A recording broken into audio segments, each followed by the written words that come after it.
എല്ലാവർക്കും നമസ്കാരം. ഇന്നത്തെ ശുഭചിന്ത. അരങ്ങിൽ പരാജയപ്പെട്ട പലരും അണിയറയിൽ പ്രത്യക്ഷപ്പെടും. ഉപദേശകരായും പരിശീലകരായും എല്ലാം. ഇവർക്ക് പ്രായോഗിക ജ്ഞാനം ഉണ്ടാകണമെന്നില്ല. അഭിരുചിയും അനുഭവവും ഉള്ളവർക്ക് മാത്രമേ ഏതൊന്നിനെയും അടുത്തറിയാനും ആത്മവിശ്വാസത്തോടെ നിയന്ത്രിക്കാനും കഴിയൂ.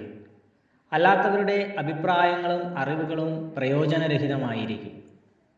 അന്യൻ്റെ അറിവിൽ നിന്നല്ല, ആത്മബോധത്തിൽ നിന്നു വേണം ഓരോ ചുവടും വയ്ക്കാൻ. അറിവിനേക്കാളുപരി അനുഭവങ്ങളെ വിശ്വസിക്കണം.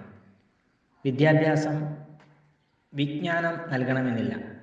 വിജയിക്കുന്നവർക്കെല്ലാം വിദ്യാഭ്യാസം ഒരു നിർബന്ധിത ഘടകവുമല്ല. എല്ലാ കാര്യങ്ങളും എല്ലാവർക്കും ചെയ്യാൻ കഴിയുന്നതല്ല. പാണ്ഡിത്യത്തിനും പരിമിതികളുണ്ട്. അതൊരിക്കലും പരിചയത്തിനും പ്രവർത്തനക്ഷമതയ്ക്കും പകരമാകില്ല. എല്ലാവർക്കും നന്മകളുണ്ടാകട്ടെ. എല്ലാവർക്കും ജീവിത വിജയം ഉണ്ടാകട്ടെ. നന്ദി, നമസ്കാരം.